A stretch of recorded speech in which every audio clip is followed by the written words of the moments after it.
Well, hello again. This is Jonesy again, and this is the segment 2, and we'll just continue from where I left off.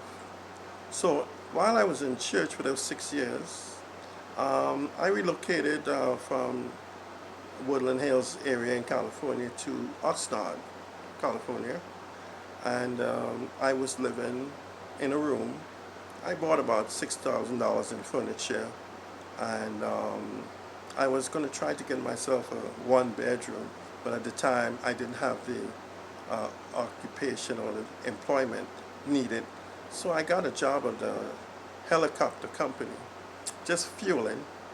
And what happened there was something that I couldn't imagine.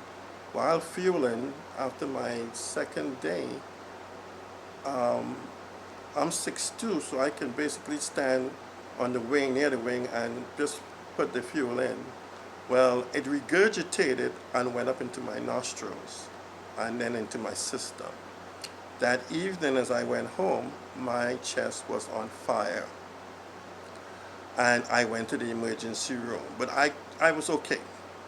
After reporting to work and explaining what happened, I was terminated.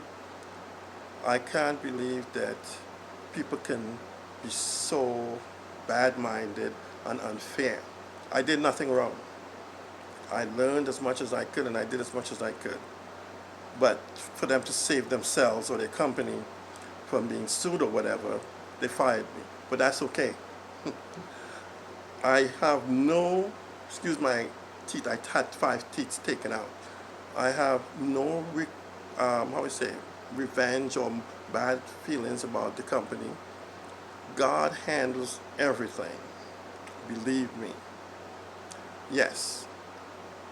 And when I got home now, the people where I lived in that room said, you're going to have to move by the end of the month. So now I have no job. I'm not going to have to move out of the apartment, but the house where I lived. And I have my bedroom set, but then the company where I bought all the furniture from, the living room set, they were holding on to that. So I had to get rid of the furniture, all of it. Got no place to put it.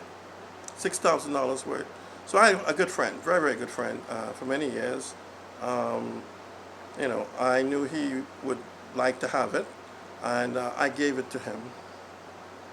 And it so happened that at that point now, I went to my pastor and I informed him that everything that occurred, I don't have a job, I don't have a place to stay. So I told him I would live in my car. I had a Honda Civic, and it's a pretty small car, but I said I would live in my car, and I'm going to be homeless, you know. And he said, are you sure you want to do this? I said, well, what choice do I have? I have no money, and I have no job, So I went ahead to do it.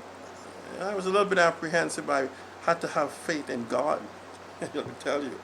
And then I asked the pastor, well, how can you help me to get a job? So what he did, at that church, there's a school. So I spoke with the principal, and he gave me a job as being a driver to go and pick up children in Los Angeles and bring them back into the valley. So I did that for 2 years, and I was very good at it. I can tell you, and I have many references from the parents, that I took my job very seriously, and I took care of their children. I picked them up at 7 in the morning, and I drove them for about an hour, hour and a half to school, and I drove them back. Well, I'm a very friendly, outgoing person, so what I did, I was teaching the kids arithmetic, English, spelling, geography, and anything I can think of, and then they tested me.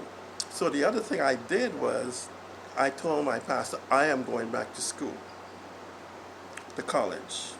I want to get this degree.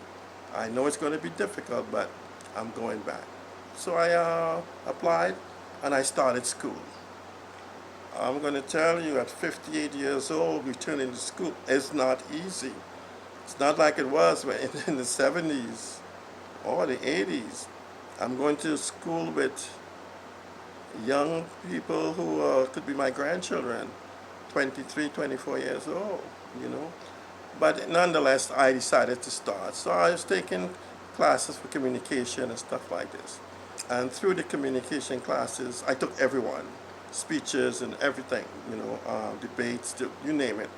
And I started really building my self-esteem. And one of the things I wanted to elaborate on is that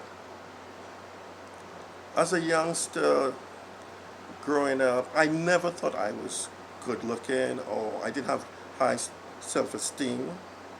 You know, I wouldn't be the guy that the girls would be so wanting to be with or anything like that.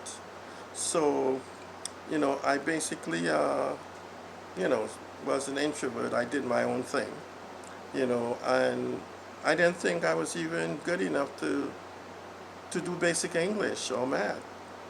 But I challenged myself. And what's coming will be very, very interested. So I'm going to cut off at this point. I'm sorry, please, I apologize that I have to make the segment short. But this will be the end of my second segment. I will continue on with the next segment. Please stay tuned, come back, thumbs up, likes, subscribe, because this information is for everyone, and I want to encourage you, I want to motivate you, I want to build your self-esteem. You know, I want you to feel good about yourself, because I feel great. Even though my teeth is out, look, I'm going to replace them. Okay, it's fairly soon. Right now, I can't eat. I have to take chips, ice chips. It's okay. It won't be here forever. But I want to encourage you, please come back, because this is very informative. Bring your children, let them listen. Okay, I'll be back. Thumbs up. Please subscribe, and see you in a minute.